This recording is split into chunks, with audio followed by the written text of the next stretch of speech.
I retired after 31 years building roads for the state of Tennessee. I know what a legal right-of-way looks like. I know what one doesn't look like. I bought 99 acres last December. First morning on the property, I counted 4 vehicles using a gravel track through my land before 8 a.m. Pinecrest Estates HOA stickers in every rear window. No easement in the deed records. No county road classification. Just 312 households using a shortcut across private property like it belonged to them. I installed the gate on day 6. Their attorney sent a demand letter. 14 years of community use, prescriptive easement, remove the gate or face litigation. I asked my attorney to pull the county road department's correspondence file. Page 7, August 2009. A letter from the previous owner to the county. The road is private property. I did not authorize this use. Filed permanently in the public record. Available to anyone who asked. Nobody had asked. Let's begin at square one. Where are you joining from today? Let me know.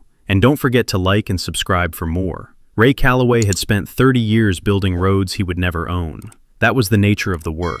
Highway design, infrastructure engineering, the particular discipline of a career spent calculating load tolerances and drainage coefficients, and right-of-way boundaries for roads that would carry other people's traffic across land that belonged to someone else. He had been good at it. He had been methodical and patient and precise in the way that civil engineering selects for. The work demanding a temperament that could hold a survey map and a deed description in simultaneous focus, and find the place where the legal boundary and the physical ground either agreed or did not. He had retired in April of 2023, 31 years with the Tennessee Department of Transportation, the last 11 as a senior project engineer, overseeing highway corridor acquisitions in the eastern part of the state. He had shaken hands at the retirement lunch, and had driven home to the house in Knoxville that he and Patricia had bought in 1998, and that had been too large and too quiet since Patricia died in 2019. He had sat on the back porch that April evening and had looked at the yard and had thought,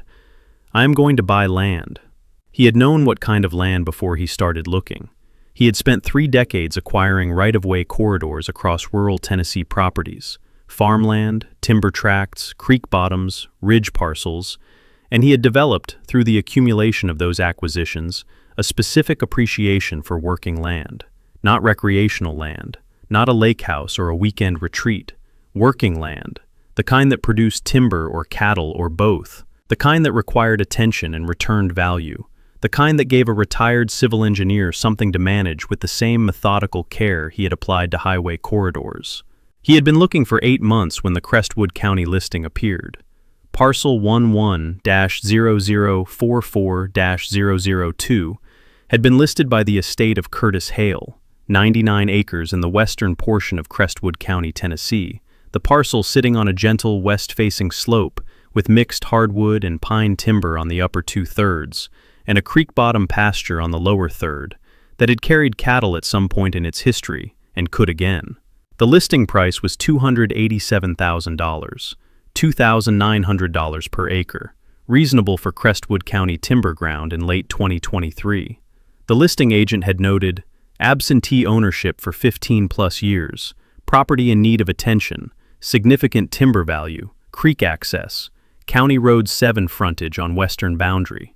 Ray had driven to Crestwood County on a Thursday in November, a 4-hour drive from Knoxville, the last 40 minutes on county roads that he had assessed out of professional habit, noting the pavement condition and the drainage structures and the right-of-way widths. He had met the listing agent at the CR7 entrance to the property, a gravel pull-off on the western boundary where a rusted farm gate hung open on a broken hinge, the gate's latch mechanism corroded past function, the no trespassing sign that had once been wired to the gate lying in the tall grass 20 feet from the pull-off. He had spent 4 hours walking the property. The timber was what the listing had suggested, mixed hardwood on the upper slope, white oak and hickory, and some marketable cherry in the draws, a stand of mature loblolly pine on the northeastern ridge that a timber buyer would find interesting. The creek bottom was overgrown. 15 years of no cattle management had allowed the pasture to advance toward brush, but the soil was good, and the creek ran clear, and the fence lines, though down in places, followed a survey that Ray had checked against the deed description before he made the drive. The property was what it was described to be. He had also found the track. It ran east to west across the property's midsection, a gravel and dirt road, 0.6 miles in length, beginning at the property's eastern boundary where it met the fence line of the Pinecrest Estates HOA subdivision, and ending at Ray's western boundary, where it intersected County Road 7, approximately 300 feet north of the main CR7 gate. The track was in better condition than anything else on the property. The gravel surface maintained, the drainage ditches alongside it recently cleared, the vegetation on the track's edges cut back to a width comfortable for a passenger vehicle. Someone had been maintaining it. Someone had been using it regularly enough that the maintenance was ongoing. Ray had stood at the track's eastern end, the point where it met the HOA subdivision's western fence line, and had looked west along its 0.6-mile length. He had looked at the gravel condition, the drainage, the maintained edges. He had then looked at the HOA fence line, where a gate had been installed at the track's eastern terminus. A newer gate, powder-coated steel, a combination lock on the latch, the gate set into the HOA's fence line as a permanent installation rather than a temporary opening. He had taken 3 photographs and had driven back to Knoxville. That evening, he had pulled the Crestwood County deed records online and had searched parcel 11-0044-002 from its current ownership back through the chain of title. Curtis Eugene Hale had acquired the property in 2007 from a farming family named Presley. The Presley family had owned it since 1962. There was no recorded easement on the parcel in either direction. No right-of-way, no access easement, no utility easement crossing the midsection. The track did not appear in any recorded instrument as a legal right-of-way. He had also pulled the Crestwood County Road Classification Index. The county maintained a classified road list. Every public road, every county-maintained road, every road with a public right-of-way designation in the county. The list updated annually and filed with the county clerk. He had searched the index for any road classification associated with parcel 11-0044-002. The track was not on the list. He had called the listing agent the next morning and had made an offer at asking price, contingent on a clean title search. The title search had confirmed what the deed records showed. No recorded easement, no right-of-way, clean title. He had closed on December 14, 2023. He had moved onto the property the first week of January, not into the farmhouse immediately, the farmhouse requiring work before it was livable, but into a travel trailer he had parked near the CR7 gate while he assessed the property's needs and began the timber evaluation. He had contracted a local timber buyer named Harlan Webb for an initial cruise in late January, and he had begun walking fence lines in preparation for restocking the creek bottom pasture with cattle in the spring. His first morning on the property had been a Tuesday. He had been awake at 5:30, the January dark still complete, and had walked the property's western boundary from the CR7 gate south to the creek, crossing before the light came up full. He had noted the fence condition. 3 sections down on the southern boundary, the posts rotted at the ground, the wire lying in the grass. He had made notes. He had not walked the track on his first morning. He had walked it on his second. He had been at the track's western end, the CR7 intersection, at 7:15 on Wednesday morning, the January light thin and flat, the thermometer in the travel trailer having read 28 degrees at 5:30. He had been looking at the drainage ditch alongside the track's western section when he heard the vehicle. It had come from the east, from the HOA subdivision's direction, moving west along the track at a moderate speed, the tires on the gravel producing the specific sound of regular use on a familiar surface. The vehicle had been a dark blue Honda CR-V, a woman driving, a travel mug visible in the cup holder. The CR-V had reached the track's western end, turned north onto CR7 without stopping, and had been gone in 40 seconds. Ray had watched it go. He had noted the time in his field notebook, 7:43 a.m. He had also noted, because he had been standing close enough to read it as the vehicle passed, the small rectangular sticker on the CR-V's rear window. White background, green border, the Pinecrest Estates HOA logo, a membership parking identification sticker of the type HOA communities issued annually to residents. He had stood at the CR7 intersection for another 40 minutes. 3 more vehicles had used the track in that time. A pickup at 7:51, a sedan at 8:04, another SUV at 8:22, each one coming from the HOA's direction, each one carrying a Pinecrest Estates parking sticker, each one turning onto CR7 and heading toward the county seat, without stopping or acknowledging that they were crossing private property. He had counted the tire tracks at the track's western end, the compressed gravel showing the accumulated passage of regular vehicle traffic, the track's surface worn to the consistency of a maintained access road. This was not occasional trespass. This was a commute route. He had walked back to the travel trailer and had opened his field notebook to a clean page and had written, "Track, eastern boundary to CR7 intersection, 0.6 miles. No recorded easement. No county road classification.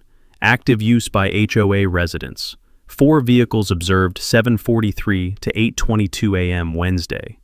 HOA gate installed in subdivision fence at eastern terminus. Track surface maintained. Drainage ditches cleared. Use appears ongoing and regular." He had underlined, "No recorded easement." He had spent days 3 through 5 walking the property's remaining boundaries, completing the fence line assessment, and meeting with Harlan Webb for the timber crews. Harlan had walked the upper slope with him on Friday afternoon and had said, without being asked, that the loblolly pine stand on the northeastern ridge was worth between $40,000 and $55,000 at current pulpwood and saw timber prices, and that the hardwood on the upper slope would produce another $25,000 to $35,000 in a selective cut that left the property's long-term timber value intact. Ray had listened and had made notes and had thought about the track while Harlan talked, the prescriptive easement question forming in his mind with the same methodical clarity he applied to right-of-way problems in his engineering career. He had spent 31 years acquiring easements for the state. He knew what a valid easement looked like. He knew what the statutory requirements were. He also knew what 14 years of informal use looked like when someone tried to convert it into a legal right. He had installed the gate on day 6, a Saturday, the gate sourced from the tractor supply in the county seat, a standard 16-foot galvanized farm gate, the posts set in concrete on either side of the track at the CR7 intersection, where the track left his property and met the county road. He had hung the gate, adjusted the swing, installed a heavy-duty padlock on the latch, and had posted 3 no trespassing signs, one on the gate itself, one on each post. He had done the same at the track's eastern end, where the track met the HOA's subdivision fence line, a matching gate, matching lock, matching signs. He had also posted no trespassing signs at 200-foot intervals along the track's entire 0.6-mile length, signs on fence posts and tree trunks, each one visible from the track surface, each one consistent with Tennessee's statutory requirements for posted land. He had done the posting correctly because he had done right-of-way work for 31 years, and he knew that the legal defensibility of a property closure depended on the adequacy of the notice. The signs were the right size, the language was legally sufficient, the spacing met the statutory standard. He had not done it to be aggressive, he had done it because it was correct. He had driven back to the travel trailer at 4 p.m. Saturday, and had sat in the folding chair outside the trailer door, and had looked east along the track from the CR7 gate. The gate was hung straight. The lock was seated. The signs were visible at the standard distance. The track was closed. Donna Marsh had arrived at the CR7 gate at 7:51 on Sunday morning. Ray had heard the vehicle before he saw it, the sound of a car stopping on CR7 at the gate's location, the engine idling, then silence. He had been at the travel trailer making coffee, the January morning at 24 degrees, his work jacket on over 2 layers. He had looked out the trailer window and had seen the dark blue Honda CR-V, the same vehicle he had logged at 7:43 a.m. on Wednesday, parked on the CR7 shoulder, the driver's door open, a woman in a tan coat standing at the gate. She had tried the lock. She had tried it twice, the padlock not moving, the gate not opening. She had looked at the no trespassing sign on the gate, and had looked at the sign on the left post, and had stood there for a moment with the particular stillness of a person who has arrived at a conclusion they do not accept. She had then turned and looked at the travel trailer. Ray had put on his boots and had walked out. She had been standing at the gate when he reached her, a woman in her mid-50s, the tan coat, a travel mug in her left hand, the right hand resting on the gate's top rail. She had a directness about her that was not unfriendly yet, the directness of a person who believed the situation was a misunderstanding that a conversation would resolve. She had said, "Good morning. I'm Donna Marsh. I live in Pinecrest Estates. I think there may be a problem with this gate." Ray had said, "No problem with the gate. It's working correctly." She had said, I use this road in the mornings. Most of us in the subdivision do. We come through here to get to the county road. It cuts a significant amount of time off the drive." Ray had said, "I understand. The road crosses my property. There's no easement recorded. It's closed." She had looked at him for a moment. She had said, "I don't think you understand. We've been using this road for a long time, 14 years, since before you owned the property." Ray had said, "I understand that. 14 years of use doesn't create a legal easement. The statutory period in Tennessee is 20 years. You're 6 years short." The directness had shifted slightly, the tone adjusting from misunderstanding to something more considered. She had said, "The previous owner never objected. Nobody ever told us we couldn't use it." Ray had said, "The previous owner also never granted an easement. His not objecting isn't the same as giving permission. The road is private property. The gate is staying locked." She had looked at the gate. She had looked at the no trespassing signs. She had looked back at Ray. She had said, "People are going to be very upset about this." Ray had said, "I understand that too." She had said, "We have been using this road for 14 years. Ray had said, "I heard you the first time. That doesn't give you a right to it." She had stood at the gate for another 10 seconds, the travel mug in her hand, the January cold around them, the track running east behind the locked gate toward the HOA subdivision's fence line, 0.6 miles away. Then she had walked back to the CRV, gotten in, and driven south on CR7. Ray had watched the taillights until they were gone. He had walked back to the travel trailer and had poured his coffee and had opened his field notebook to the page where he had written his Wednesday morning observations. He had added a new entry below the underlined notation. Sunday, January 14th, Donna Marsh, Pinecrest Estates resident, arrived at CR7 gate 7:51 a.m. Tried lock. Informed me residents have used track for 14 years. Informed me people would be upset. Departed 7:58 a.m. He had added one line below it. Begin title records review Monday. He had circled it. The gate was locked. The track was closed. The coffee was hot. The 99 acres ran quiet around the travel trailer in the January morning, the timber on the upper slope standing in the flat winter light, the creek audible in the pasture bottom, the track empty from the CR7 gate to the HOA fence line 0.6 miles east. It had been his property for 31 days.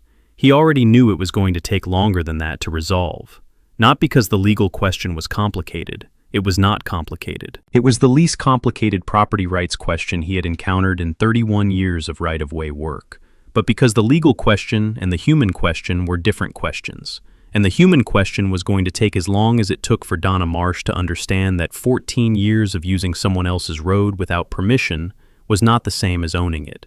He understood her frustration. He did not share it. He had spent 31 years learning the difference between what people used and what they owned. The deed said what it said. The County Road Classification Index said what it said. The Recorded Easement Index said what it said, which was nothing, because there was nothing recorded. He had one more thing to check. The county had files he had not yet requested. The road department records, the permit files, the agricultural exemption records. He had a sense, from 31 years of reading county files and right-of-way work, that a track in this condition, maintained gravel, cleared drainage, a formal gate installed at the HOA's end, had a paper trail somewhere that neither the deed records nor the classification index had yet revealed. He would request the files Monday. He would read everything. Donna had driven the long way to work on Sunday morning, south on CR7 to the County Road intersection, then east through the main subdivision entrance on Pinecrest Drive, the route adding 7 minutes to a commute she had been running at 4 minutes for the better part of a decade. She had timed the difference when she first discovered the shortcut in 2010, the calculation producing a result that had felt, at the time, like a minor gift from the geography of Crestwood County. 7 minutes each way, twice a day, 5 days a week. The accumulated arithmetic of the shortcut had saved her, over 14 years, something approaching 700 hours of driving time.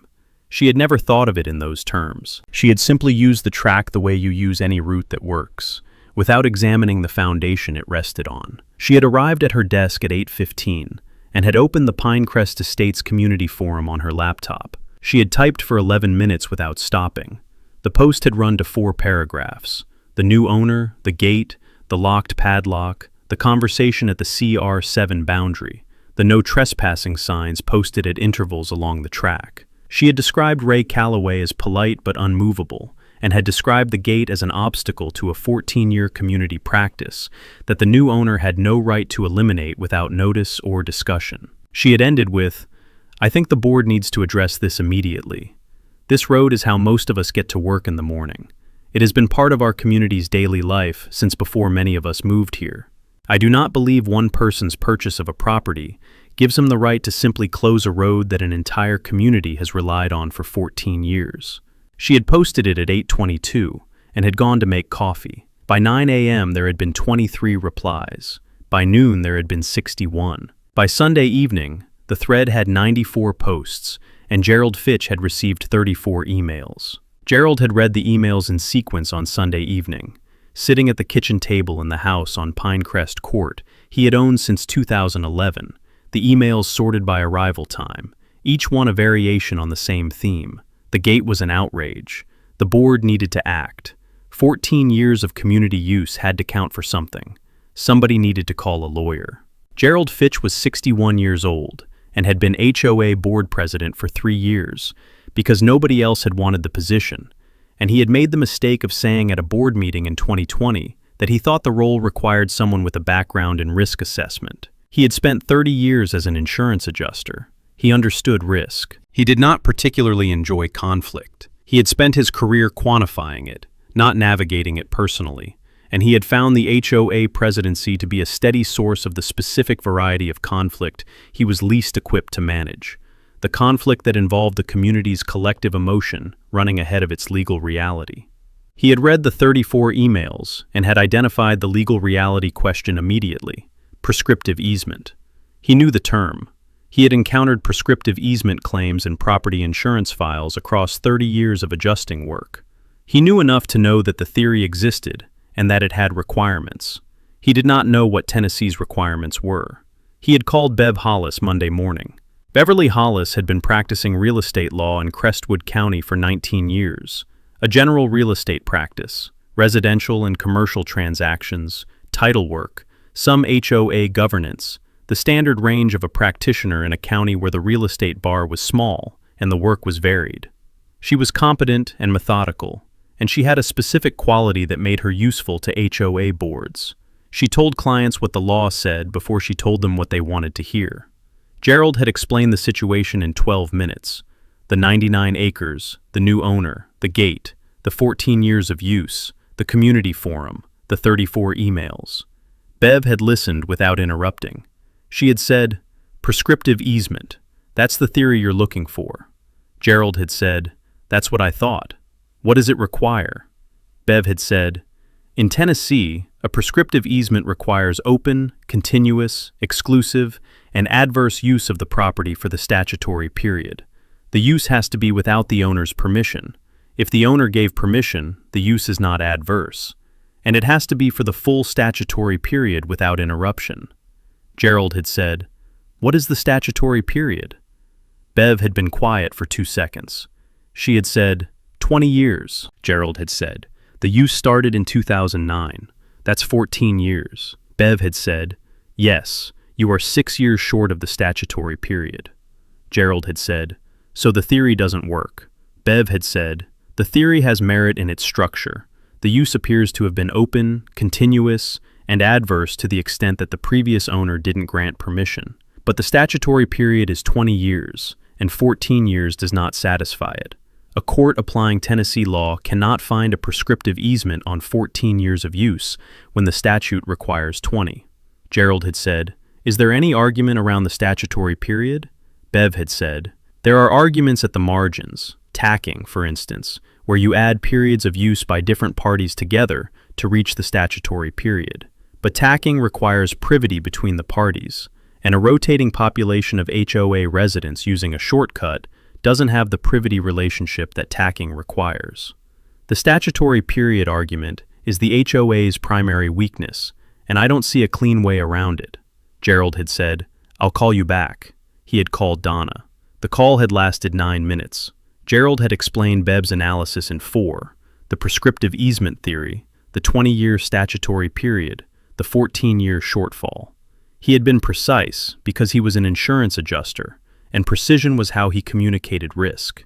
Donna had been quiet for 3 seconds. She had said, "File it anyway." Gerald had said, "Donna, the statutory period." She had said, "I heard you. File it anyway." 14 years is close to 20. A judge should be able to see that this community has relied on this road for 14 years, and that closing it causes real hardship. Gerald had said, "That's not how property law works. The statutory period is 20 years. 14 is not 20, regardless of the hardship." She had said, "Then let a judge decide that. File the claim. Send the new owner a letter. Make him understand that this community is not going to simply accept a locked gate without a fight." Gerald had said, "Donna." She had said, "Gerald, I have been on the social committee for 6 years. I have organized every community event this HOA has run since 2017. I am telling you that if the board does not take action on this, the community is going to lose confidence in the board's ability to represent its interests. File the claim." Gerald had been quiet for 4 seconds. He had then called Bev. Bev had drafted the letter over 2 days, a careful document, 4 pages, asserting the HOA's prescriptive easement claim on the basis of 14 years of open, continuous, and adverse use of the track by Pinecrest Estates residents, demanding the immediate removal of both gates and the no trespassing signs, and stating the HOA's intention to pursue legal action if the demand was not met within 21 days. She had written the letter with the knowledge that the statutory period argument weakened it. She had not omitted the 14-year figure. The letter stated it clearly, and she had not invented a tacking argument she did not believe in. She had made the strongest version of the available claim, and had sent it with the understanding that a competent opposing attorney would identify the statutory period problem within 10 minutes of reading the first page. The letter had arrived at Ray's travel trailer by certified mail on a Thursday, day 19 of Ray's ownership, 8 days after Donna's Sunday morning arrival at the gate. Ray had signed for the envelope at the CR7 gate, where the mail carrier had flagged him down during his morning fence line walk. He had carried it back to the trailer, poured coffee, and read it at the folding table inside. He had read it once through without stopping. He had then read it again, this time with a pen, noting the specific claims in the margins. The letter identified the prescriptive easement theory on page 1. It stated the 14 years of use on page 2. It demanded gate removal on page 3. It threatened legal action on page 4. Ray had written in the margin, next to the 14-year figure, TN statutory period, 20 years, short by 6. He had written next to the adverse use argument, Curtis Hale, no permission granted, but also no interruption claimed. Check county files. He had written next to the demand for gate removal, no. He had folded the letter, put it back in the envelope, and called Lena Soto. Lena Soto had been Ray's first call after the gate went up, not because he needed legal help yet, but because Ray had spent 31 years in right-of-way acquisition, working alongside property attorneys, and had learned to identify the moment when a property question required a specialist. He had called Lena on day 7, the morning after Donna's visit to the gate, and had described the situation in the same precise terms he used when briefing a project team.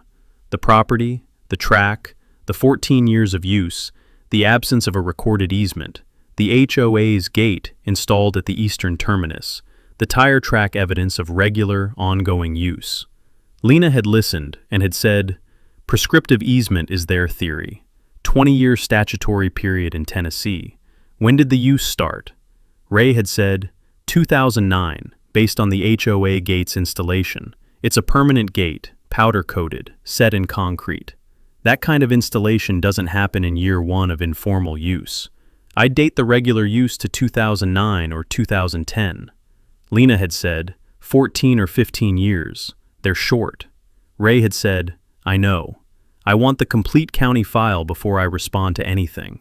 Road department records, agricultural exemption records, permit files, anything that touches that track going back to 2007 when Hale bought the property. Lena had said, "I'll start the records requests Monday. What are you looking for specifically?"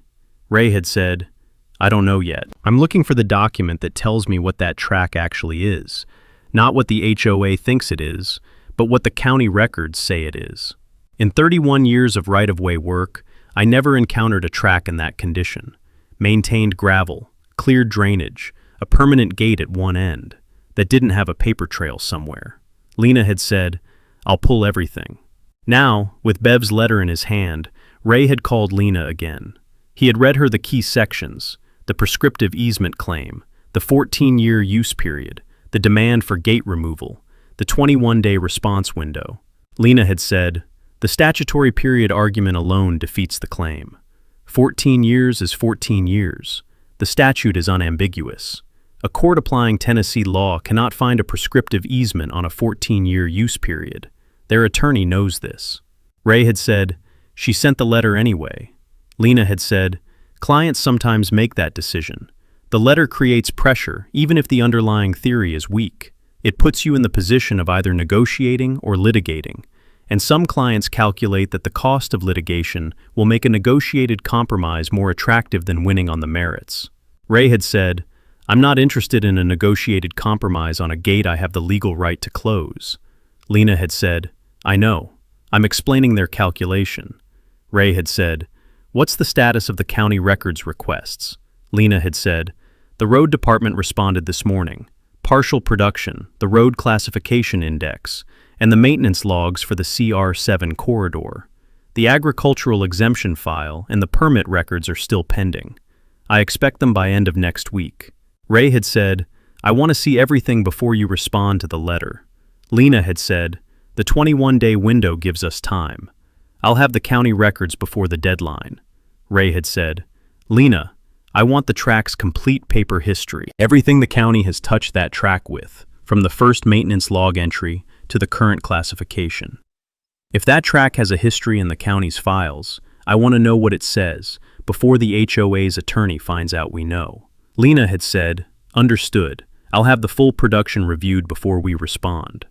The HOA forum had continued running in the background, the thread from Donna's Sunday post now at 140 replies. 3 new threads spun off addressing the prescriptive easement theory, the board's response, and a thread started by a resident named Phil Garrett at 42 Pinecrest Court, who had looked up Tennessee prescriptive easement law and posted a detailed summary that ended with, "The statutory period is 20 years. We started using the road in 2009. We are 6 years short. I don't know why Donna is telling us to fight this. The math doesn't work."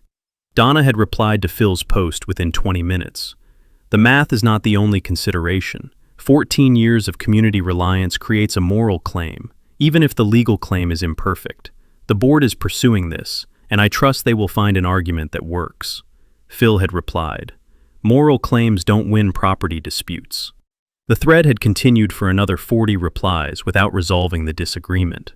Gerald Fitch had read Phil's post and had agreed with it privately, and had not said so publicly because Donna had organized the community's 4th of July event for 6 consecutive years, and he did not want to be the board president who told her she was wrong in front of 140 forum participants. He had called Bev the same afternoon and had said, "Is there any argument we haven't considered?" Bev had said, "I've been thinking about implied dedication, the theory that the previous owner's long-term failure to object constituted an implied dedication of the tract to public use. But implied dedication in Tennessee requires an intent to dedicate, and silence or inaction alone doesn't establish intent. It's a weaker argument than prescriptive easement, and it has the same fundamental problem, the use period." Gerald had said, "So we have one argument and it's 6 years short." Bev had said, "That's an accurate summary of our position, yes." Gerald had said, "File the letter." Bev had said, "It's already sent." Gerald had looked at his email inbox, the 34 emails from the weekend, Donna's replies to Phil's forum post forwarded to him by 3 separate residents, a new email from a resident at 67 Pinecrest Boulevard asking whether the board had retained counsel. He had typed a reply to the 67 Pinecrest Boulevard resident that said, "The board has consulted with legal counsel and is pursuing all available options to restore community access to the CR7 shortcut. We will provide updates as the situation develops." He had read it back once and had sent it without changing anything. He had then looked at the window of his home office, the January afternoon outside, the subdivision's streets visible from this angle, the main Pinecrest Drive entrance in the distance. The shortcut was 0.6 miles west of where he sat, behind a locked gate on private property, and the attorney he had hired had told him in plain terms that the legal argument available to him was 6 years short of the statutory requirement, and that no clean workaround existed. He had noted, in the private mental accounting he maintained as a risk assessor, that the gap between what Donna believed the HOA was entitled to and what the law actually provided was the same gap he had spent 30 years measuring in insurance files, the gap between a claimant's sense of what was fair and the policy language that governed what was covered. The policy language, in his experience, always won. He suspected the deed records would have the same relationship to Donna's 14-year argument. He did not say this to anyone. He waited for Lena Soto's response to the demand letter and hoped that Bev would find, in the county's records, something that changed the calculation. She would not. But Ray already suspected that, and he had asked Lena to find, in the same county records, something that did not change the calculation, something that confirmed it, permanently and in writing, in a document that had been sitting in the county's files since 2009, unread by anyone connected to Pinecrest Estates, waiting for someone to look. Lena had submitted 4 public records requests on the Monday after Ray's call: the county deed office, the road department, the agricultural exemption office within the county assessor's division, and the county planning department's permit and survey files. She had sent each request by email with a follow-up fax, the fax being the format that Crestwood County's older departmental offices processed faster than email, a procedural detail she had learned in 8 years of pulling county records for property litigation. She had built her investigation the same way she had built every title examination in her career, not from a theory working backward to the documents, but from the documents forward to whatever conclusion the documents supported. She had learned the distinction in her years as a county title examiner, where the work required reading every recorded instrument in sequence without deciding in advance what the chain of title said. You read, you noted, you followed. The record told you what it was. She had started with what she already had. The deed records for parcel 11-0044-002 ran back to 1962 in the county's online index, the Presley family acquisition in that year, the chain running forward through 2 Presley generations to the 2007 sale to Curtis Eugene Hale, and then to Ray Calloway's December 2023 closing. She had pulled every instrument in the chain: the deeds, the estate transfers, the 2 Presley-era boundary adjustments from 1974 and 1988, and had read each one against the parcel's current legal description. Nothing in the chain granted an easement across the property's midsection. Nothing reserved an easement. Nothing referenced a road, a track, a right-of-way, or a public-use corridor of any kind, crossing the property from east to west. The chain of title was clean in the specific sense that it contained no encumbrance language and no easement language. The track did not exist in any recorded instrument as a legal right-of-way. She had noted it: chain of title, 1962 to present. No recorded easement, no right-of-way, no road reservation, no public use language. Track not referenced in any instrument. The road classification index had arrived Wednesday, the county road department's production of the CR7 corridor classification file. 22 pages, the road department's standard format for county road documentation. The index listed every road segment in the CR7 corridor by classification: county-maintained public road, state route, private road, unclassified. She had read the index from the CR7 northern terminus, south through the corridor to the county line. The track did not appear. The CR7 corridor listing showed the county road running south from the northern terminus, passing the intersection with parcel 11-0044-002's western boundary, and continuing south without any notation of a road, track, or right-of-way branching east from that intersection. The track's western end, the point where it met CR7 on Ray's property, was not classified as an intersection with any road in the county's system. It was not on the list because it was not a county road. She had noted it. Road Classification Index. Track not listed. No county road classification. No maintenance designation. No public road status. CR7 intersection with parcel western boundary, not recorded as a road junction. The maintenance logs had been more interesting. The road department's maintenance logs for the CR7 corridor covered 2004 through the current year. 20 years of grading records, drainage work, patching logs, and crew assignments for the county road and its adjacent properties. Lena had read the logs in sequence, looking for any maintenance entry that referenced the track or the intersection. She had found two. The first was a 2009 entry, March 14, 2009, a crew assignment for CR7 shoulder grading from mile marker 4.2 to mile marker 4.8. The entry's notes field contained one line. Grade extended approximately 200 feet east at mile marker 4.4 intersection. Assumed county road spur. Grading completed. Mile marker 4.4 was the precise location of the track's western end. The crew had graded the first 200 feet of the track, the portion of the track where it left CR7 and entered Ray's property, because a crew member had assumed the junction was a county road spur and had treated it accordingly. The grading had been done on March 14, 2009. The second maintenance log entry was dated September 22, 2009, 6 months later, a correction entry in the notes field of the MP 4.4 segment. Per County Road Director, intersection at milepost 4.4 is private property access, not county road spur. No future maintenance. Remove from active corridor. Someone had told the county road department that the track was private. The department had corrected its records and removed the track from its maintenance scope. Lena had written in her notes, 2009 maintenance log. Crew graded first 200 feet of track in March 2009. Assumed county road spur. September 2009 correction. Road director notified crew it was private property access, removed from maintenance. Who notified the road director? She had circled the question and had moved to the agricultural exemption file. The agricultural exemption file had arrived Thursday, the county assessor's production of Curtis Hale's exemption records for parcel 11-0044-002, 14 annual certifications from 2009 through 2022, each one submitted by Curtis Hale from his Phoenix address, each one certifying that the parcel was in active agricultural use as a timber management tract and qualified for the county's agricultural use tax exemption. Lena had read each certification in sequence. The certifications were standard forms: parcel number, owner name, agricultural use description, owner signature, date. The agricultural use description on each form was identical: mixed hardwood and pine timber tract, active timber management, selective harvesting program ongoing. Curtis had been claiming an agricultural exemption on a timber tract he had not visited since the mid-2000s, filing the annual certification from Phoenix, maintaining the exemption status, paying reduced property taxes on the classification.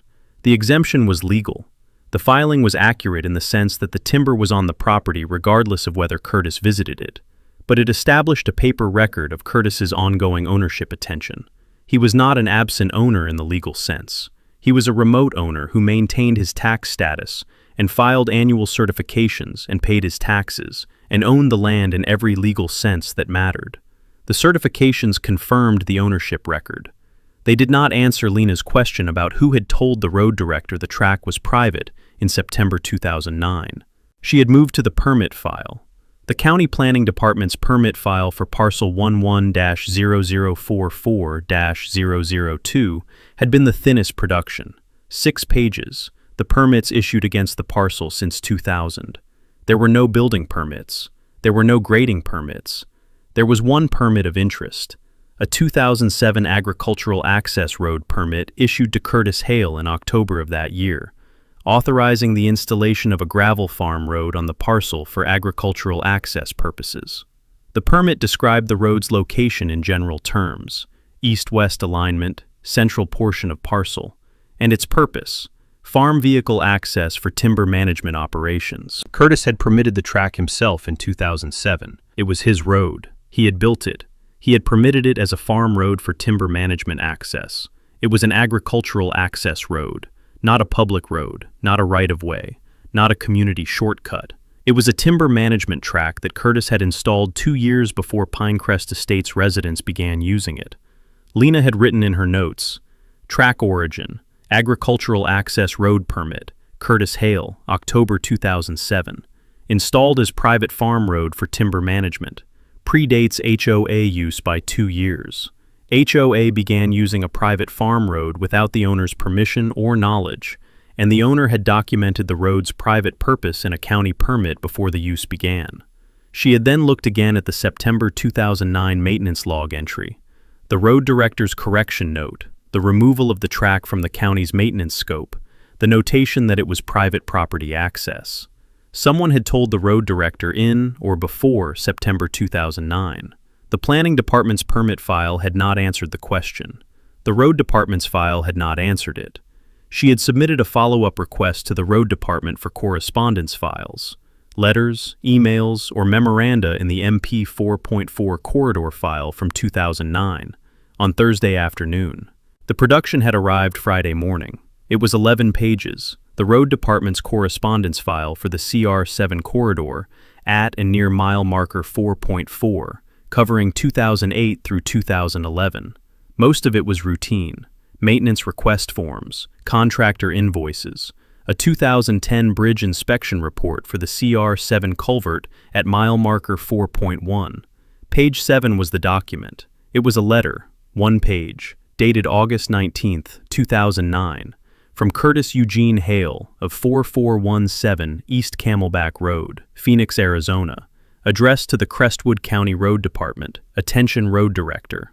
The letter's subject line read, "Private Farm Road, Parcel 11-0044-002, CR7 Vicinity, mile marker 4.4. Lena had read it twice before she set it down. Curtis had written, "I am the owner of Parcel 11-0044-002 in Crestwood County, Tennessee, located on the western side of County Road 7 at approximately mile marker 4.4. I am writing because I have been informed by a neighbor that a county road maintenance crew graded a portion of my private farm road earlier this year, apparently under the mistaken impression that the road was a county road spur. I want to clarify the status of this road for the county's records. The road in question is a private farm road that I constructed in 2007 under Agricultural Access Road Permit number AGR-2007-114, issued by the Crestwood County Planning Department. It is located entirely within my property boundaries, runs east to west across the central portion of the parcel, and was built for my personal use in managing the timber resources on the property. It is not a county road. It is not a public right-of-way. It is not open to public use of any kind. I have also been informed that residents of the Pinecrest Estates subdivision, which borders my property on the east, have been using this road as a cut-through to reach County Road 7. I did not authorize this use, and I was not aware of it until recently. The road is private property, and its use by subdivision residents or any other members of the public is not permitted. I am requesting that the county correct its records to reflect that this road is a private farm road and not a county road or public right-of-way, and that no future county maintenance be performed on it. I am also requesting that this letter be placed in the county's permanent file for this road segment, so that the road's private status is documented in the county's records. I intend to address the unauthorized use by subdivision residents directly, but I wanted the county's records to be correct first. The letter was signed, Curtis E. Hale, owner, Parcel 11-0044-002. It had been received by the Road Department on August 24, 2009, the receipt stamp visible in the upper right corner. The road director had written in the margin, "Correct records, private access, not county road, remove from maintenance, file letter permanently." The correction had been entered in the maintenance log on September 22, 2009. Curtis had written the letter in August 2009. The HOA residents had begun using the track in 2009, the same year. The letter established that Curtis had known about the unauthorized use in 2009, had declared the road private in writing to a county agency, had explicitly stated that the use was not authorized, and had filed the declaration permanently in the county's public records. The prescriptive easement theory required adverse use that was hostile to the owner's interest, without the owner's permission or acknowledgement. The adverse use clock, if it had started at all when HOA residents first drove the track in 2009, had been interrupted in the same year by the owner's affirmative written declaration that the road was private and the use was unauthorized. The adverse use clock had never run uninterrupted for a single year. 14 years meant nothing if the first year was interrupted by the owner's own public declaration. Lena had read the letter a third time and had called Ray. Ray had been on the property's northeastern ridge with Harlan Webb when the call came, the two of them assessing the loblolly pine stand, Harlan marking the sawlog quality trees with flagging tape, while Ray walked the stand's perimeter. Ray had stepped away from the pine stand to take the call, the January afternoon cold on the ridge, the county visible in 3 directions from the elevation. Lena had said, "Ray, I have the document." Ray had said, "Tell me." She had said, Curtis Hale wrote a letter to the Crestwood County Road Department in August 2009. 1 page. Subject line, Private Farm Road, parcel 11-0044-002. He wrote it because a county crew had graded the first 200 feet of the track in March 2009, and he found out about it, and because he had also found out that HOA residents were using the track. He told the county the road was private, not a public right-of-way, not open to public use, built under a 2007 agricultural permit for his personal timber management use. He told the county the HOA's use was not authorized. He asked the county to correct its records and file the letter permanently. Ray had been quiet for 3 seconds. Lena had said, "The county filed it. It has been in the road department's correspondence file since August 2009. It is a public record. It has been available to anyone who requested the file for 14 years. Ray had said, "And the prescriptive easement theory." Lena had said, "It fails at the foundation. Prescriptive easement requires adverse use, open, continuous, hostile, and without the owner's permission or acknowledgement. Curtis's letter is an affirmative, written, publicly filed declaration that the road was private and the HOA's use was not authorized. He made that declaration in 2009, the same year the use began. The adverse use clock, if it started at all in 2009, was interrupted in 2009 by the owner's own public filing. You cannot have continuous adverse use for 14 years when the owner filed a written declaration of the road's private status and the unauthorized character of the use in year 1. Ray had said, the HOA's attorney based the prescriptive easement claim on 14 years of open, continuous adverse use. Lena had said, the use was open, the use was continuous, the use was not adverse, or if it was adverse, the adverse period was interrupted by Curtis's letter in 2009. The HOA's theory depends on 14 years of uninterrupted adverse use. The Curtis Hale letter breaks that chain in the first year. Ray had said, "Where is the letter now?" Lena had said, "In the County Road Department's permanent correspondence file for the CR7 corridor. It is a public record. I have a certified copy. I requested the certification when the production arrived this morning." Ray had said, "Attach it to a file memo and send it to me today." Lena had said, "Already done. It's in your email." Ray had said, "What does this do to their demand letter?" Lena had said, "It ends their claim. The statutory period argument alone defeats it. The Curtis Hale letter defeats it independently, on a different ground. Not just that 14 years is less than 20, but that the use was never legally adverse in the first place, because the owner filed a written declaration of the road's private status, and the use's unauthorized character before the adverse use period could accumulate. 2 independent grounds, either one sufficient.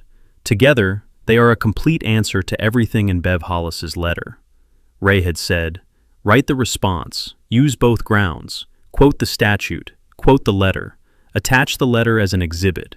I want Bev Hollis to read a response that tells her the document has been in the county's files for 14 years and was available to her before she sent the demand." Lena had said, "I'll have a draft to you by Wednesday." Ray had said, Lena, did Curtis ever follow through on addressing the unauthorized use directly? He said in the letter he intended to. Lena had said, nothing in the county's record shows any further action. No cease and desist, no lawsuit, no recorded notice of any kind beyond the 2009 letter. He wrote the letter, filed it, and apparently did nothing further. The HOA kept using the track, and Curtis apparently decided from Phoenix that the filing was sufficient, or that pursuing it further wasn't worth his time from 1,800 miles away. Ray had said, so the filing sat in the county's records for 14 years, while the HOA ran their commute across his property. Lena had said, that is exactly what happened. Ray had been quiet for a moment, standing on the ridge in the January afternoon, the pine stand behind him, the county spread below, the track visible at this elevation as a thin line crossing the property's midsection from the HOA's fence line to the CR7 intersection. He had said, how many HOA residents do you think pulled the road department's correspondence file for the CR7 corridor before they filed their prescriptive easement claim? Lena had said, I think we know the answer to that. Ray had said, the document was always there. Lena had said, it was always there, in a public file, available on request. Curtis Hale asked the county to file it permanently, and the county did exactly that. Ray had said, I'll read the draft response Wednesday. He had ended the call and had stood on the ridge for a moment, looking at the track below. The gate at the CR7 end was visible from this elevation, the galvanized steel, the padlock, the no trespassing sign catching the afternoon light. The gate at the eastern end was not visible from here, but he knew where it sat, at the HOA's fence line, matching lock, matching signs, the powder-coated HOA gate on the other side of the fence that the community had installed at some point during 14 years of using a road whose owner had told the county in writing in 2009 that it was private and the use was not permitted. The document had been there since August 2009. Curtis had asked for it to be filed permanently. It had been filed permanently. It had waited 14 years for someone to look. Lena had sent Ray the draft response on Wednesday afternoon. 12 pages. The document structured in the same sequence as Beb's demand letter, but working in the opposite direction. Each of Beb's assertions met with the specific record that answered it. Ray had read it at the folding table in the travel trailer that evening, a cup of coffee at his elbow, his field notebook open to the page where he had written his margin notes on Beb's letter 3 weeks earlier. He had read Lena's draft against his margin notes, checking that each of the points he had flagged was addressed, confirming that the Curtis Hale letter was quoted correctly, verifying that the exhibit references matched the attachments Lena had listed at the end of the document. He had called her at 8 p.m. with 4 editorial notes. 2 were word choice adjustments. 1 was a request to add the agricultural permit number from the 2007 Planning Department file to the paragraph describing the track's origin, and 1 was a suggestion to move the Curtis Hale letter discussion from the response's 3rd section to its 2nd, immediately after the statutory period argument, so that a reader who might have dismissed the 20-year period problem as a technicality would encounter the 2009 letter before they had recovered from the statutory argument. Lena had said, you want the letter to land before they've finished processing the first hit. Ray had said, I want the letter to land when they're already off balance. The statutory period argument tells them their theory doesn't reach the finish line. The Curtis Hale letter tells them the race was never valid to begin with. The sequence matters. Lena had said, I'll restructure it. Final version tomorrow morning. The response had gone out by certified mail and email on Thursday, addressed to Beverly Hollis at her law office address, copied to the Pinecrest Estates HOA board at its registered address. Lena had also sent a courtesy copy to Gerald Fitch personally at the residential address listed in the HOA's annual filing with the Tennessee Secretary of State's office, a procedural detail that ensured the board president received the document directly rather than through whatever filter Bev might apply when she communicated its contents. The response's opening section addressed the statutory period in 4 paragraphs. The Tennessee prescriptive easement statute cited by its code section, the 20-year requirement stated plainly, the HOA's claimed use period of 14 years noted, and the arithmetic completed.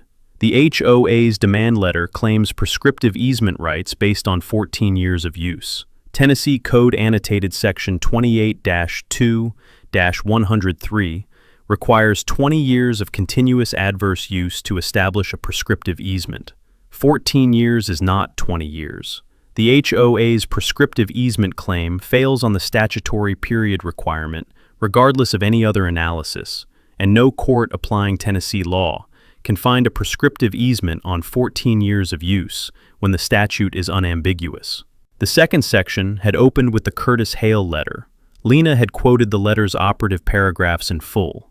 The declaration that the road was private, the statement that it was not a public right-of-way, the explicit acknowledgement that the HOA's use was not authorized, and Curtis's request that the letter be permanently filed in the county's records.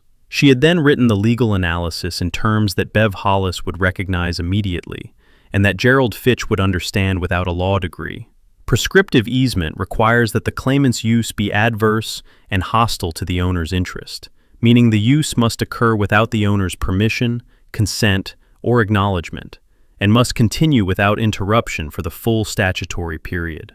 Curtis Hale's August 19, 2009 letter, filed permanently in the Crestwood County Road Department's public records and attached hereto as Exhibit A, constitutes an affirmative, written, and publicly recorded declaration by the owner of record that 1.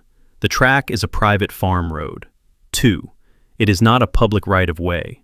3. It is not open to public use. And 4.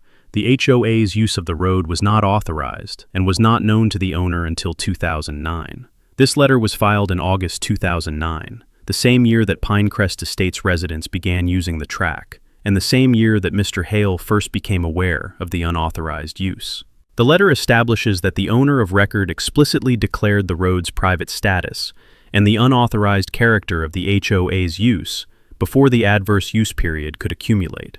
Under Tennessee law, an owner's affirmative declaration of a road's private status, particularly when filed in a public county record as Mr. Hale specifically requested, constitutes an interruption of any adverse use period. The adverse use clock, if it began at all in 2009, was interrupted in 2009 by the owner's own publicly filed declaration. The HOA cannot simultaneously claim that A. The use was adverse and hostile to the owner's interest, and B. The owner filed a written declaration acknowledging the use and declaring it unauthorized in the first year of the claimed adverse use period.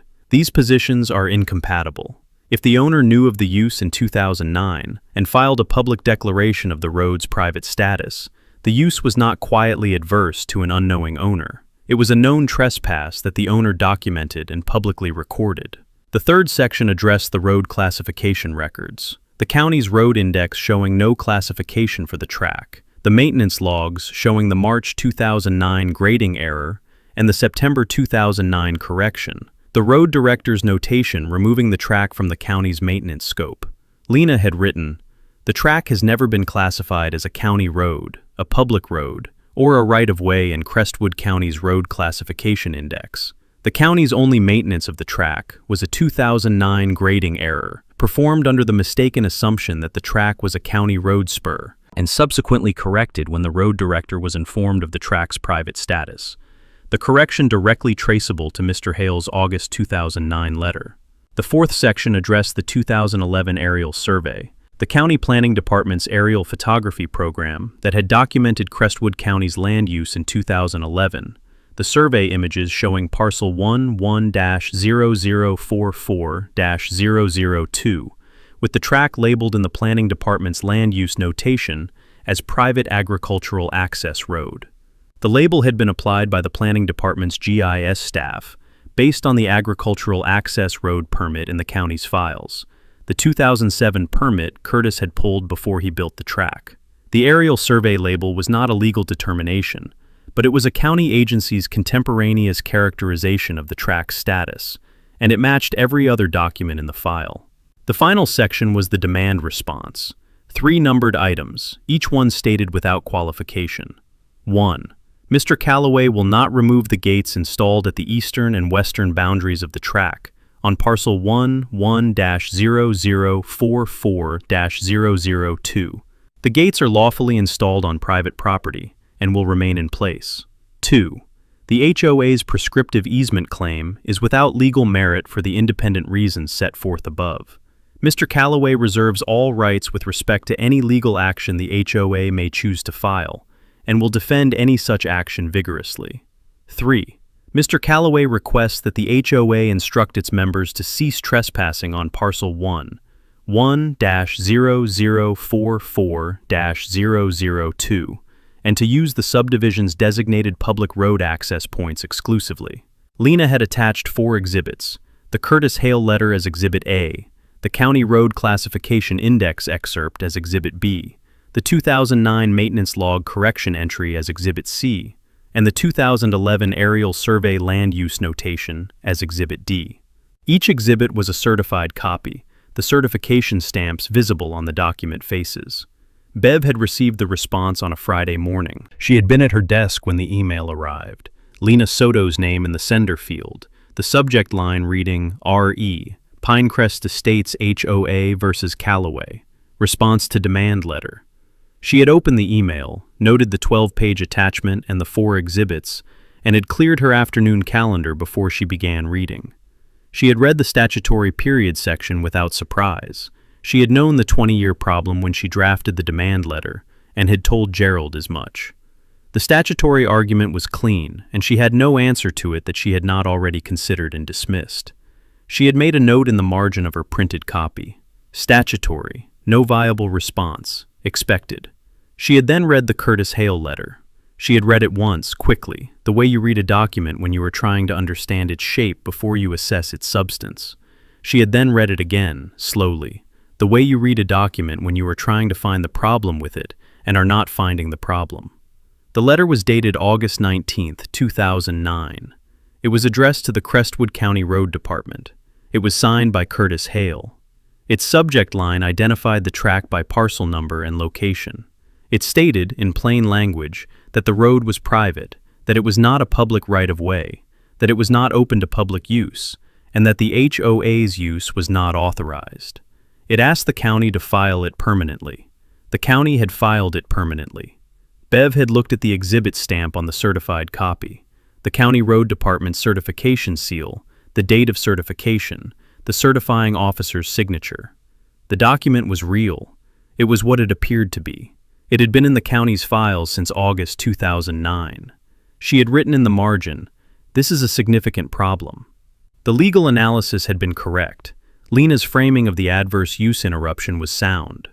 Prescriptive easement required continuous, uninterrupted adverse use. An owner's affirmative public declaration of a road's private status and the unauthorized character of the use, filed in a public county record in the first year of the claimed adverse use period, was a textbook interruption of the adverse use clock. It did not matter that Curtis had never physically confronted anyone, never installed his own gate, never taken legal action. He had filed a public declaration. He had put the county's permanent records on notice. The declaration was the legal act, and it was sufficient. Bev had sat with the letter for 20 minutes before she called Gerald. Gerald had been at his kitchen table when the call came. A Saturday morning, the weekends quiet around him. The HOA forum thread visible on his laptop showing 178 posts and climbing. Bev had said, "Gerald, I've read the response. I need to walk you through it." Gerald had said, "How bad is it?" Bev had said, "The statutory period argument is what I expected. We knew that problem going in. The document is the new development."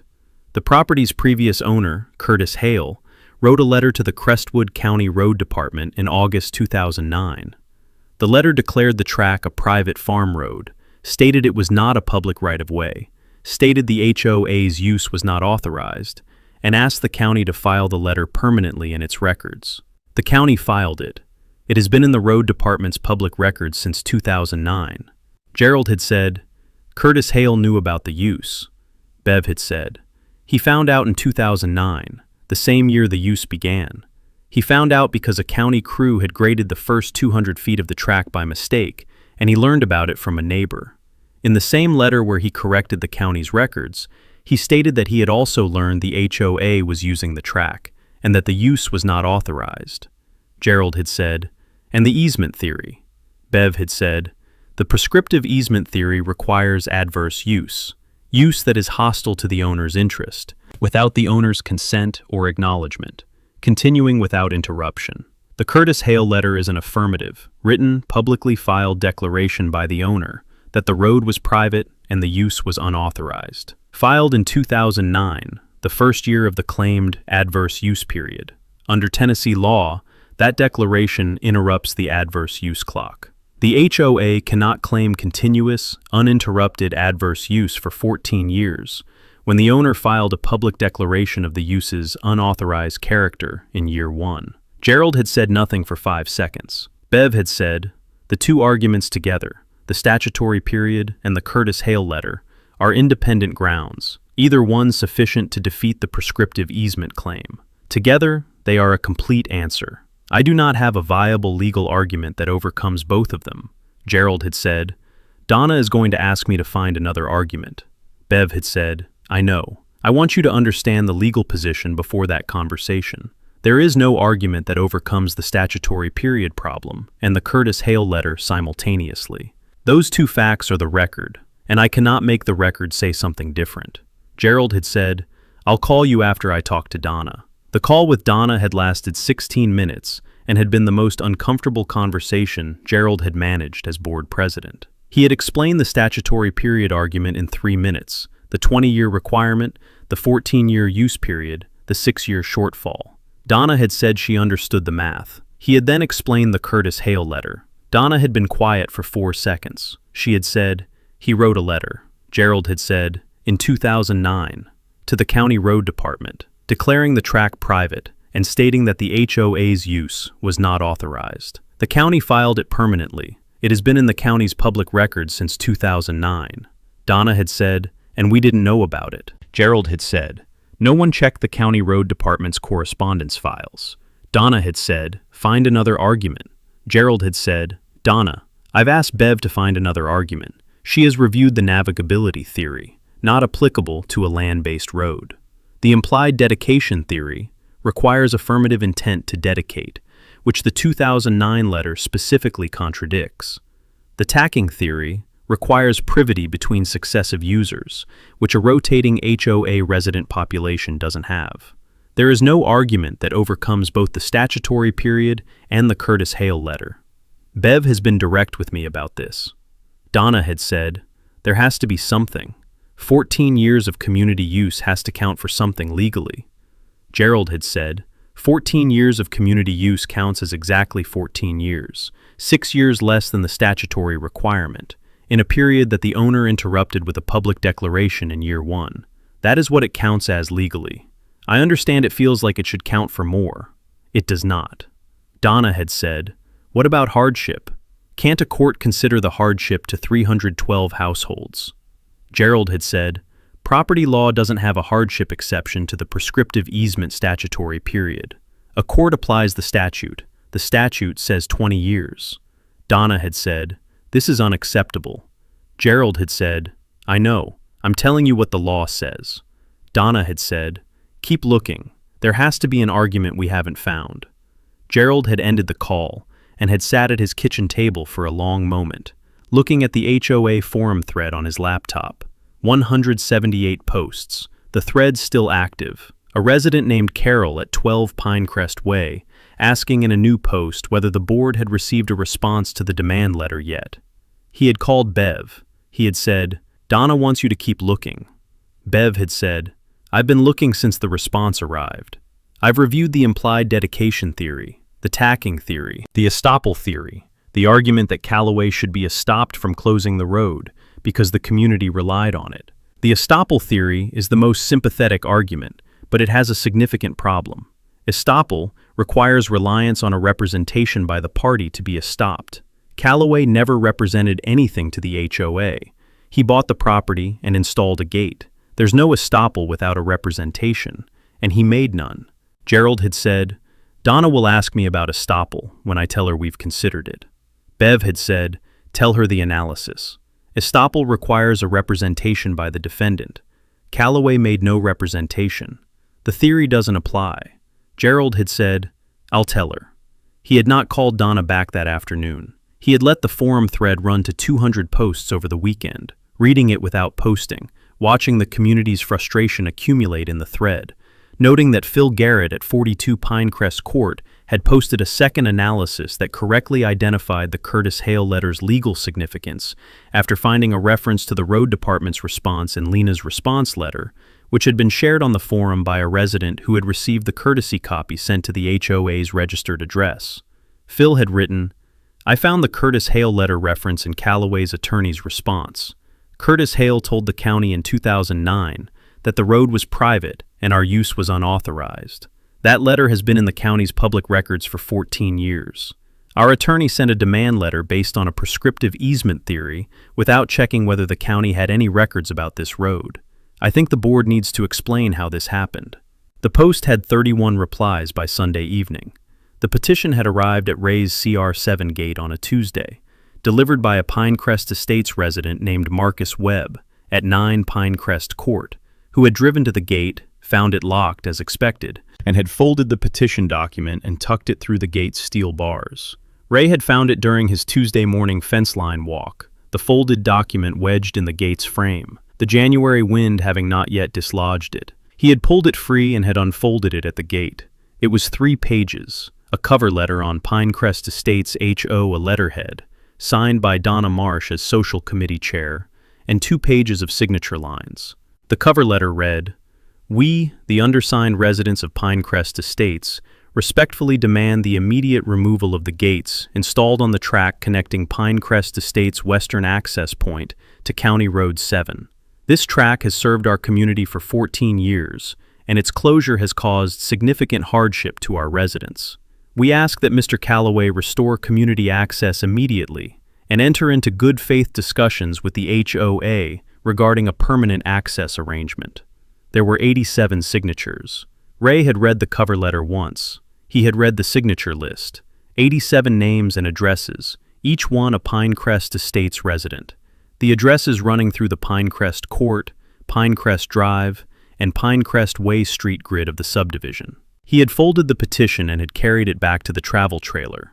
He had opened the document storage box he kept on the trailer's fold-down shelf, the box where he kept his field notebooks, the certified mail receipts, his copies of the deed and the chain of title, and the county records Lena had been producing in sequential productions. He had placed the petition in the box, between the copy of Bev Hollis's demand letter and the copy of Lena's response. He had labeled it in his field notebook, Tuesday, January 30th, petition received at CR7 gate, 87 signatures, Donna Marsh, Social Committee Chair, filed. He had not called Lena about the petition. It was not a legal document. It was not a demand. It was not a filing. It had no legal significance in a prescriptive easement analysis. 87 signatures expressing a community's preference did not alter a statutory period, did not retroactively convert a known trespass into adverse use, and did not address the Curtis Hale letter's existence in the county's permanent records. It was, however, a document, and Ray Callaway filed documents. He had gone back to his fence line walk, the northern boundary, the section nearest the HOA's fence line where the 2 properties met, and where the HOA's powder-coated gate sat locked on their side of the fence, a matching padlock on Ray's side, 0.6 miles away at the CR7 end. He had walked the fence line in the January morning, noting the post condition and the wire tension, making notes in the field notebook that he would work from when he began the fence repair program in February.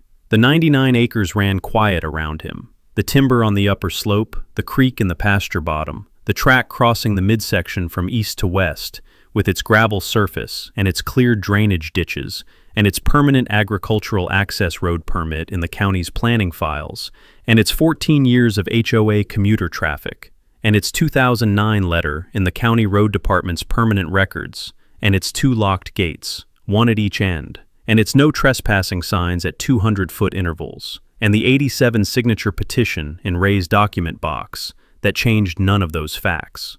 He had finished the fence line walk at 11 a.m. and had called Lena. He had said, "What is the next step?" Lena had said, "They have 21 days from the date they received our response to either make a new demand, file a lawsuit, or go quiet. The 21 days runs Thursday. If they file a lawsuit, we respond and proceed to the quiet title action. I think we should file first. If they go quiet, we give it 2 weeks, and then file the quiet title action to establish the record permanently. Ray had said, "File first." Lena had said, "Before the 21 days runs." Ray had said, "The Curtis Hale letter has been in the county's permanent records since 2009. The track has never been a public road. The prescriptive easement theory fails on two independent grounds. I want a court order saying so on the record before this goes any further. File the quiet title action." Lena had said, "I'll have the complaint ready Monday." Ray had said, "I want the Curtis Hale letter as the complaint's central exhibit, not buried in the attachments, quoted in the body of the complaint, the full operative paragraphs, the filing date, the county's receipt stamp, the road director's margin notation. I want the judge to read it in the complaint before they read anything else." Lena had said, "It will be Exhibit 1, and I'll quote it in the complaint's facts section, front and center." Ray had said, "File it Monday." He had ended the call and had looked at the gate from the travel trailer window. The galvanized steel, the padlock, the no trespassing sign in the January afternoon. The gate was working correctly. It had been working correctly since day 6. Nothing Donna Marsh had organized, nothing Bev Hollis had argued, and nothing 87 signatures on 3 pages of petition paper had changed about the gate's legal status or its physical position. The complaint would be filed Monday. The record would say what it said. Lena had filed the complaint on Monday morning at 9:15. Ray Calloway versus Pinecrest Estates Homeowners Association, Incorporated, Crestwood County Circuit Court, case number CV-2024-0112, assigned by the clerk's office at 9:22. The complaint was 14 pages. Lena had structured it the way Ray had asked. The Curtis Hale letter quoted in the facts section before anything else. Its operative paragraphs reproduced in full before the complaint reached its legal claims. A judge reading a quiet title complaint for the first time would form an impression in the first 3 pages. She wanted that impression shaped by the 2009 letter. The facts section had opened with the property, the chain of title, Ray's December 2023 acquisition, the 2007 agricultural access road permit establishing the track's origin as a private farm road built by the previous owner for timber management. It had then quoted Curtis Hale's letter in full, all 4 substantive paragraphs, the subject line, the date, the Phoenix return address, the county's receipt stamp, the road director's margin notation directing the track's removal from the maintenance scope. Below the quotation, Lena had written, "This letter has been in the Crestwood County Road Department's permanent public records since August 24, 2009. It was available to the Pinecrest Estates HOA and its legal counsel before the HOA submitted its January 2024 demand letter, asserting a prescriptive easement claim. It establishes, in the owner of record's own words, that the track was private, that no public right-of-way existed, and that the HOA's use was unauthorized as of 2009, the first year of the HOA's claimed adverse use period.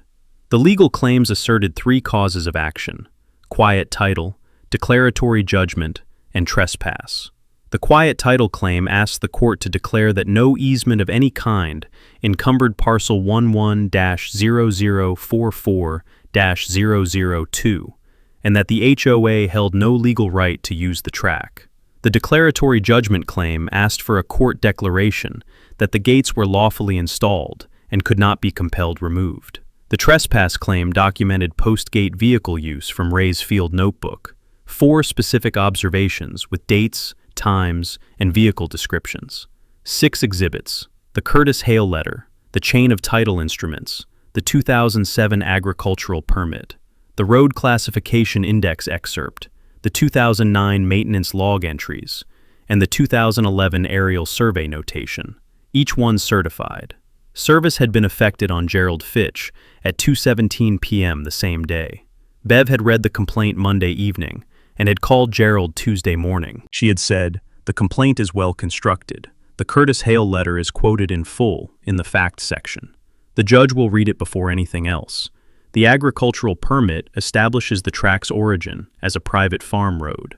The trespass claim documents post-gate vehicle use with specific dates." Gerald had said, "Can we get it dismissed before a hearing?" Bev had said, "A motion to dismiss attacks legal sufficiency, not factual disputes. The quiet title claim is legally viable on its face. We'll answer and assert the prescriptive easement as an affirmative defense. The court will set a hearing. Gerald had said, "What are our chances?" Bev had been quiet for 3 seconds. She had said, "The statutory period argument alone is very difficult to overcome. 20 years is 20 years, and we have 14. The Curtis Hale letter compounds it substantially. The adverse use element requires use hostile to the owner's interest without the owner's knowledge or consent. The letter establishes that the owner knew about the use in 2009, declared it unauthorized, and filed that declaration in a public record. A judge applying Tennessee law to those facts is going to find it very difficult to conclude that the use was adverse and uninterrupted." Gerald had said, "So we go to a hearing we are likely to lose." Bev had said, "That is my honest assessment." Gerald had said, "File the answer." Bev had filed on the last day of the response period, 12 pages, denying the key factual allegations, asserting the prescriptive easement as the primary affirmative defense. She had addressed the Curtis Hale letter by arguing that a letter to a county agency was not formal legal notice to the users, and that Curtis's failure to take any action beyond filing the letter suggested it did not reflect a serious assertion of the road's private status. She had filed it knowing the argument was thin. A county public records filing was a public act. The proposition that it was legally irrelevant because it was addressed to the county rather than the HOA was not a proposition Tennessee property law supported. The court had set a hearing, March 14, 2024, 8 weeks out. The complaint was now on the public docket. The Curtis Hale letter, as Exhibit 1 to a filed circuit court complaint, was available to anyone who accessed the court's online filing system. Donna had accessed it Wednesday. She had read all 14 pages and all 6 exhibits. She had read Curtis's words, "The road is private property, and its use by subdivision residents or any other members of the public is not permitted." And she had read the date and the county's receipt stamp. She had then done what Donna Marsh did when a legal document told her something she did not want to hear. She moved the conflict to a different arena. On Thursday morning, she had filed a complaint with the Crestwood County Commissioner's Office, a 2-page letter asserting that the county had failed its duty to maintain public road access in the CR7 corridor, and requesting the commissioner's intervention. The complaint cited the 2009 county crew grading of the track's western section as evidence that the county had historically treated the track as a public road. It did not mention the September 2009 maintenance log correction, or the road director's notation removing the track from the maintenance scope. The commissioner's office had forwarded it to the county road director. The road director's office had responded within 3 days. The track was a private access road, documented in the county's permanent records. The county had no maintenance obligation or jurisdictional authority over private roads. Donna had posted about the commissioner complaint on the HOA forum. 48 replies, the community divided. Phil Garrett at 42 Pinecrest Court, pointing out in the thread that the road director's response was exactly what the county's records predicted. The following Tuesday, she had submitted a letter to the Crestwood County Gazette, 400 words, the track closure described as an abuse of property rights, the new owner characterized as an outsider who had purchased the property to deprive the community of an established access route. The letter had not mentioned the Curtis Hale letter, the agricultural permit, or the 20-year statutory period. The Gazette had published it Thursday.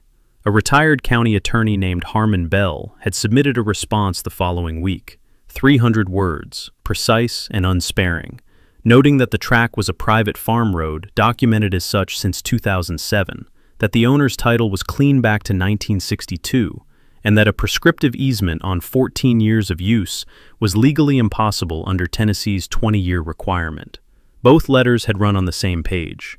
The social media campaign had started the same week, a Facebook group called Save Our Shortcut, created by a resident named Kim Alford at 33 Pinecrest Way. The group had 94 members in its first 48 hours and 140 by end of the first week. The hashtag Save Our Shortcut had appeared on the county's community Facebook page, the Neighborhood Next Door platform, and a local interest Instagram account.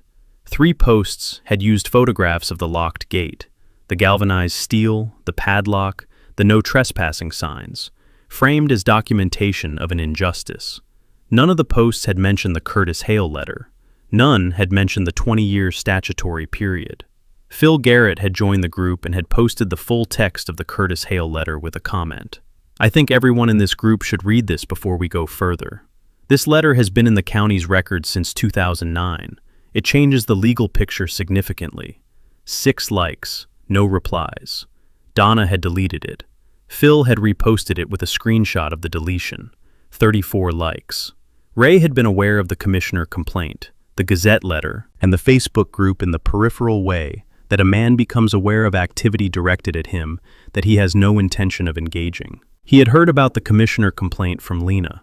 He had seen the Gazette letter at the feed store in the county seat. He had been told about the Facebook group by Harlan Webb during a timber follow-up meeting on the northeastern ridge. Harlan had said, "You know there's a Facebook group." Ray had said, "I've heard." Harlan had said, "They're calling it Save Our Shortcut. You going to respond to any of it?" Ray had looked at the timber stand around them, the loblolly pine, the flagged sawlog trees, the winter light through the canopy. He had said, "No." Harlan had said, "People are saying things about you on there." Ray had said, "People said things in demand letters and petition signatures and Gazette letters too. None of it changed the deed. None of it changed the Curtis Hale letter. None of it changed the statutory period." He had walked back down toward the property's midsection, the track visible below as he descended the slope. He had stopped at the track and had looked east toward the HOA fence line and west toward the CR7 gate. Both gates locked, both sets of signs in place. The agricultural permit in the planning department's file, the 2009 letter in the road department's permanent records, the quiet title complaint on the circuit court's public docket. He had taken out his phone and had written Lena a one-sentence email. "Let the record speak."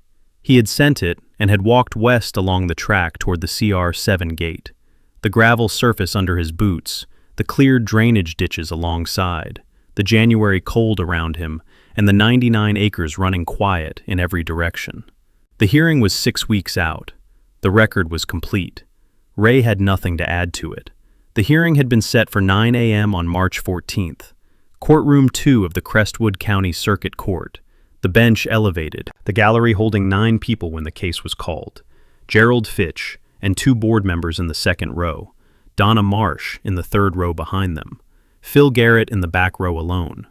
Ray had sat at the plaintiff's table with Lena, a yellow legal pad in front of him that he did not write on. He had arrived at 8:40 and had reviewed the exhibit binders with Lena for 15 minutes before the courtroom filled. Bev Hollis had been at the defendant's table with Gerald, who had insisted on attending despite Bev's suggestion that his presence was unnecessary. Gerald had sat with his hands folded on the table and had not looked at Ray. The judge was the Honorable Patricia K. Wood, 17 years on the circuit court bench, a reputation among county practitioners for close reading of the record and direct questioning from the bench. Lena had told Ray the previous week, "Judge K. Wood reads the briefs. She will have read the complaint, the answer, and both exhibit binders before she sits down." Ray had said, "Good." Lena had presented the plaintiff's case in 31 minutes. The chain of title, the 2007 Agricultural Access Road Permit, establishing the track's private origin, and then the Curtis Hale letter. She had read its operative language into the record directly. The road is private property, and its use by subdivision residents or any other members of the public is not permitted. I did not authorize this use, and I was not aware of it until recently. She had then presented the 2 independent legal grounds. The statutory period, Tennessee Code Annotated, Section 28-2-103, required 20 years of continuous adverse use. The HOA claimed 14. 14 was not 20. No court applying the statute could find a prescriptive easement on 14 years of use. The adverse use interruption. Prescriptive easement required use hostile to the owner's interest, open, continuous, without the owner's consent or acknowledgement. Curtis Hale's August 2009 letter, filed permanently in the county's public records at his specific request, was an affirmative declaration by the owner of record that the road was private and the use unauthorized. Filed in the same year the use began, the adverse use clock, if it started at all in 2009, was interrupted in 2009 by the owner's own publicly filed declaration. She had sat down at 9:41. Bev had presented the HOA's defense in 24 minutes. She had acknowledged the statutory period problem. It was in the record, and had characterized it as a technical shortfall the court should weigh against the community's long-term reliance. Judge K. Wood had looked up from her notes at that point, but had not spoken. On the Curtis Hale letter, Bev had argued that a communication between a property owner and a county agency did not constitute formal legal notice to the HOA or its residents, that the letter's presence in an administrative correspondence folder, rather than the deed records, meant the HOA lacked constructive notice, and that Curtis's failure to take further action demonstrated the letter was not a legal interruption of the adverse use period. Judge K. Wood had let her finish. She had then said, "Ms. Hollis, I want to ask you about the Curtis Hale letter directly." Bev had said, "Of course, Your Honor." The judge had said, "Mr. Hale filed a letter with a county agency in August 2009, stating that the track was private property, that it was not a public right-of-way, and that the HOA's use was not authorized. He specifically requested that the letter be placed in the county's permanent file. The county complied. The letter has been in the public record since August 2009. She had paused.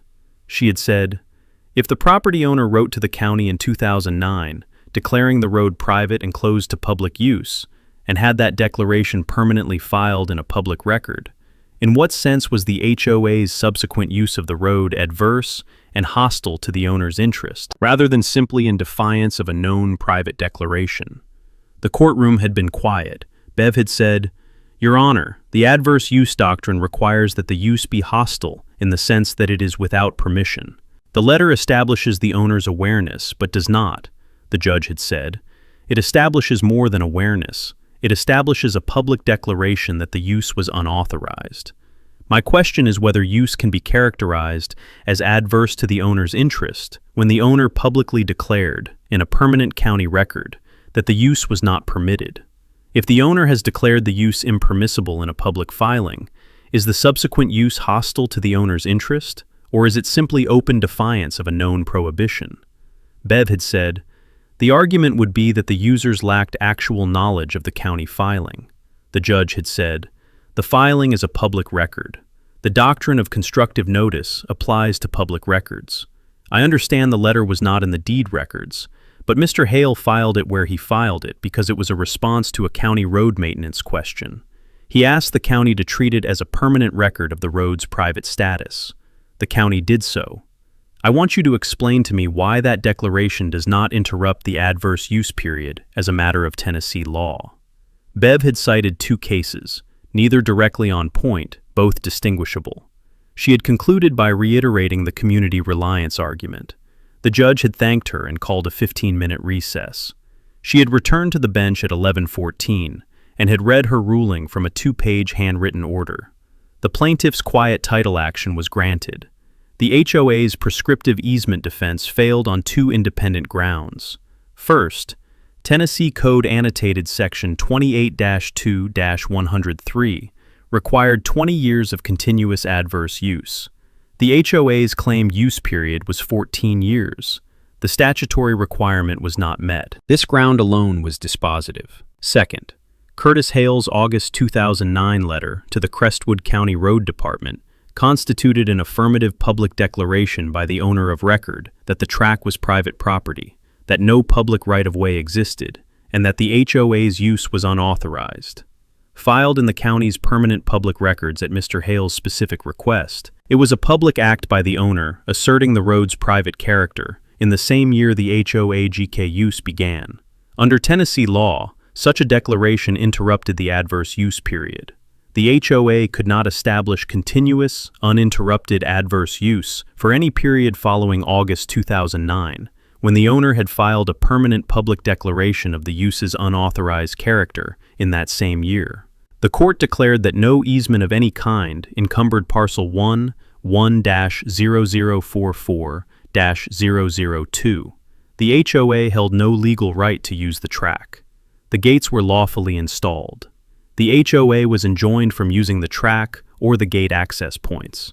Costs awarded to the plaintiff. The clerk entered the order at 11:22. Lena had a certified copy from the clerk's window at 11:45, and had driven directly to the county register's office. The order was filed as a Reg K instrument against the HOA's parcel, permanently in the county deed records, attached to every future title search on every Pinecrest Estates property. She had called Ray from the register's office parking lot. She had said, "Recorded. The order is in the deed records." Ray had said, "Send me the instrument number." She had sent it by text. He had written it in his field notebook, the case number, the recording number, the date, and had closed the notebook and gone back to the fence line he had been walking when the call came. Gerald had posted to the HOA forum the evening of the ruling. A single paragraph, no preamble. GGK, the circuit court has ruled in favor of the property owner. The track connecting our western access point to County Road 7 is private property. No easement exists, and the court has found that none was established by our prior use. Please use the Pinecrest Drive entrance and County Road 7 for all access going forward. The board will not be pursuing further legal action. The post had drawn 61 replies by midnight, some angry, some resigned. Phil Garrett posting a single line at 11:40 p.m. The Curtis Hale letter was always in the county's records. This outcome was always where this was going. Donna had not replied to any of them. The Save Our Shortcut Facebook group had gone quiet within 48 hours of the ruling. The last post, a photograph of the locked gate with no caption, posted by Kim Alford at 33 Pinecrest Way. The image receiving 4 reactions and no comments before the group's activity stopped entirely. The 11-minute commute had resumed for 312 households. South on the subdivision streets to the Pinecrest Drive entrance, east to the CR7 junction, then north or south depending on destination. The 7 minutes the shortcut had saved were simply part of the morning again, the way they had been before 2009, when Curtis Hale had built a timber management road on his own property, and the geography had briefly offered a convenience that was never anyone's to keep. Donna Marsh had resigned from the social committee 6 weeks after the ruling. A 1-paragraph email to the board, citing personal reasons, thanking the community for the years, no mention of the gate or the case, or the Facebook group she had created and then deleted. Phil Garrett's post from twice. Patricia Wen, at 18 Pinecrest Court, had been elected to the social committee chair position at the next board meeting, running unopposed. Ray had walked the eastern fence line the morning after the ruling was recorded, a Tuesday, March cold still in the air, the frost on the fence wire catching the early light. He had started at the CR7 gate and had walked east along the track's northern edge, following the fence line that separated his property from the HOA subdivision. The powder-coated HOA gate visible at the track's eastern end, where it met the subdivision's western boundary. The gate was padlocked on both sides, his lock on his gate, the HOA's lock on theirs, the two structures facing each other across 0.6 miles of gravel track that was now, by court order recorded in the county deed records, unambiguously private. He had walked the fence slowly, the post condition, the wire tension, the places where the frost had weighted the wire overnight. He had made notes in his field notebook the same way he had made notes on his first fence line walk in January, the same methodical attention to the physical condition of the boundary. The fence needed 2 new posts on the northern section and a wire restretch on the southeastern corner. He had noted both. At the eastern end, where the fence line met the HOA boundary and the 2 gates faced each other, he had stopped and had looked west along the track. The gravel surface ran straight from where he stood to the CR7 gate 0.6 miles away, the same surface he had found on his first site visit in November, the same maintained gravel, the same cleared drainage ditches alongside. The tire tracks that had compressed the gravel at the edges from 14 years of daily commuter use were still visible. The compressed gravel at the track's margins, the worn surface showing the accumulated passage of vehicles that had turned and accelerated at this eastern end each morning before the gate went up. The grass had already begun to recover at the very edges, the winter grass pushing back into the margin where the tires had kept it worn, the slow reclamation of a surface that was no longer being used. It would take a season. By summer, the gravel margins would be soft with new growth, and by fall, the track's edges would look like what the track was, a private farm road on a working timber property, its surface intact, its drainage maintained, its gates locked at both ends. He had not posted about the ruling. He had not called anyone beyond Lena's recording confirmation, He had not replied to anyone on the HOA forum, which he had never joined, or the Facebook group, which he had never seen, or the Gazette letters page, which he had read once at the feed store counter in February. The record had spoken. He had nothing to add to it. He had walked back to the farmhouse along the track's length, the full 0.6 miles, west from the HOA gate to the CR7 gate, the gravel under his boots, the frost burning off the drainage ditches in the morning sun. He had unpadlocked the CR7 gate, walked through, padlocked it behind him, and walked to the farmhouse porch. He had sat in the folding chair he kept by the porch door, the same chair he had set outside the travel trailer in January to watch the eastern fence line after Donna's first visit to the gate. The travel trailer was gone now, moved to a storage lot in the county seat in February, when the farmhouse work was far enough along to sleep in. The porch boards were sound.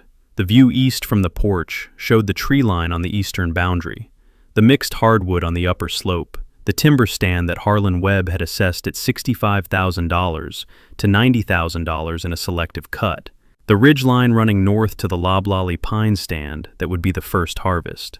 The eastern fence line was not visible from the porch. The track was not visible. The HOA gate was not visible. The boundary between his 99 acres and the subdivision's western edge was somewhere in the tree line, marked by the fence he had just walked, held in place by the deed recorded in the county register's office, and now reinforced by a court order filed as a recorded instrument against the HOA's parcel. The 99 acres ran quiet in the March morning. He had not bought the property to fight anyone. He had bought it for the timber, the creek bottom, the working land quality that 31 years of right-of-way acquisition had taught him to recognize. He had installed the gate because the gate was legally correct. He had retained Lena because the demand letter required a response. He had filed the quiet title action because the record needed to be complete. The record was complete. The deed said what it said. The Curtis Hale letter said what it had always said. The court order said what the law required it to say when the facts were what the facts were. He had looked at the tree line for a long time, the eastern boundary, the hardwood on the slope, the frost finishing its burn-off in the morning sun. Then he had gone inside to make coffee and had looked at the fence repair notes in his field notebook and had written the materials list for the 2 new posts and the wire restretch on the southeastern corner. The gate was locked. The track was empty. The record said what it said. There was fence work to do.